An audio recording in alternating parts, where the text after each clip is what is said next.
Okay, we're about working on his tail, so we had put the stop cut in. We're going to need to trim it out, and so I'm just removing some of the wood around it, around his tail here. A nice big V cut. We do want that sticking out a little bit more, and I'm going to get rid of this hump here a little bit. I'm going to just bring this down. Just trim them up a little bit. Like I said, deer aren't really fat for the most part. So a few out here at the farm the other day, and they're moving about. It's that hunting season here, and that's when we see them a lot. I've never hunted for deer. My family was never into hunting, but a lot of people here in PA are hunters, and deer season, and I think it's the Monday after Thanksgiving is when they have deer season is opened up, and a lot of the folks here, a lot of the Amish, I don't know if the Amish, but a lot of the Mennonite people will go hunting for venison. In fact, one of my students just emailed me that he had gotten one, and the other day. I guess there's bow and arrow, and I guess there's gun. So I think that was bow and arrow. Archery. The old-fashioned way. Okay, we're going to round up his tail a little bit.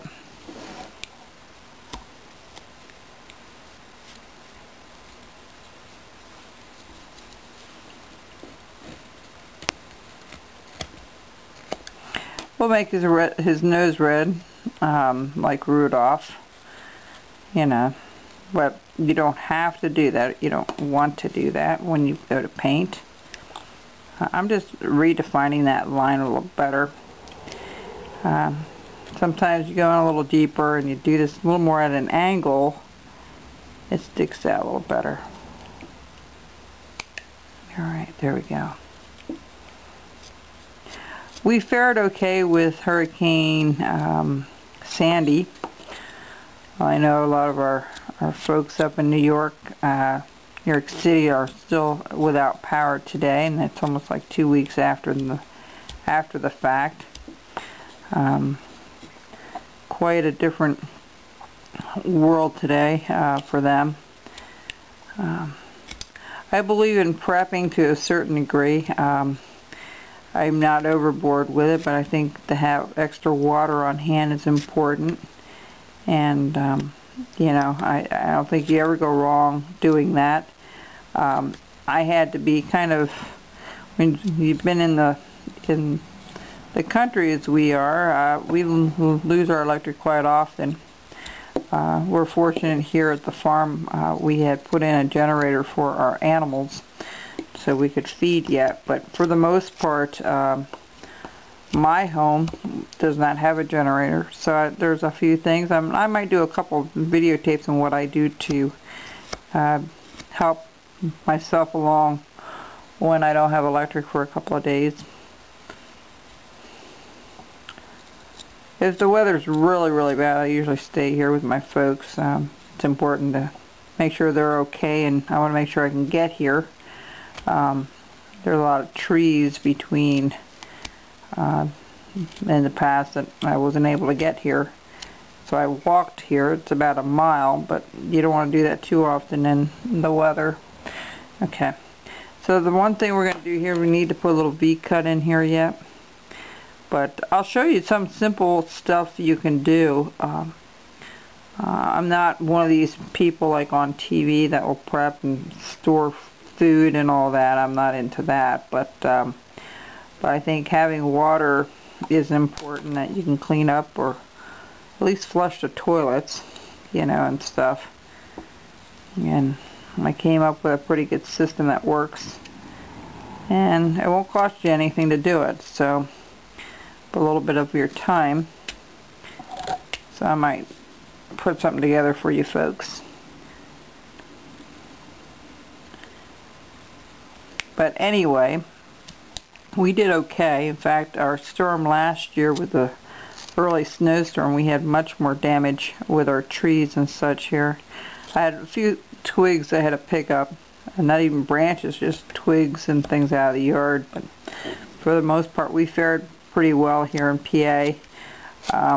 There were a few homes that had some damage from siding came off, or which would be kind of normal from any kind of storm windy storm we would have. I think the top winds we had here in Honeybrook was somewhere around, I would say, 55 to 60 miles an hour. The gusts, I think sustained winds of about 45, so it wasn't so horrible here. We're going to trim down his foot a little bit because it's a little bit too long. I'll do that later. Now the last thing we need to do on him is to put this like little hip here that they have. So I'm trying to see where we're going to go, like this,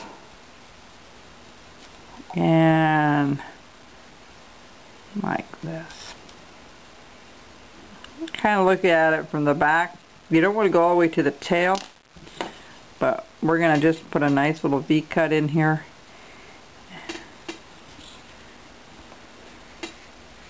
Okay. Try not to hang on those antlers because you certainly don't want those chipping out. So just put a nice big V-cut, and works pretty well.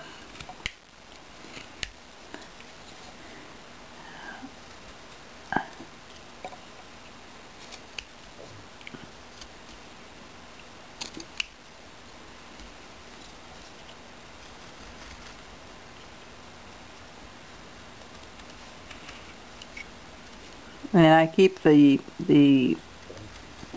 knife pretty well at the same angle each time. Now when you get up here, you just put a little cut out there to clean it up.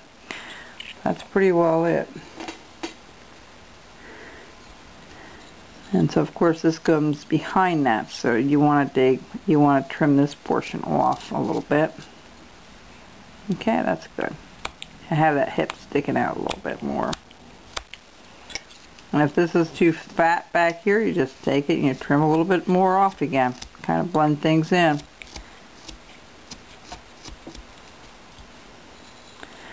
And we'll do this other hip here. Same thing. We're going to kind of keep it at the same angle, if it's possible to do that. And now I'm going to come down. Notice how I'm pushing with my thumb. That's a nice way to control your knife. Of course, I'll paint him a brown and white antlers, or tan antlers, and little white at the end of his tail, and a red nose, and he'll be done. And he can go with one of my Santas on a display.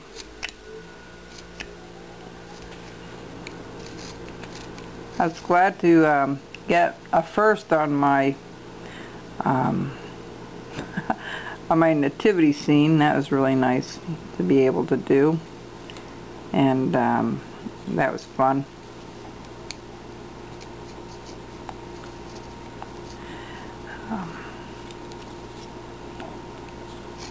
I mean, at the show I had gotten a blue ribbon for that, and the sheriff. So I'm not much into competing, but it is fun. Even more fun when you can win something, of course. And again, I'm just going to trim things down. Clean this up a little bit. And he's pretty well finished for now. We're going to go ahead and clean him up good, and then I'm going to come back with the final result on him. There's not much to do for the bottom part of his toe, so I'm just going to leave those kind of flat. Clean those up. Just take off the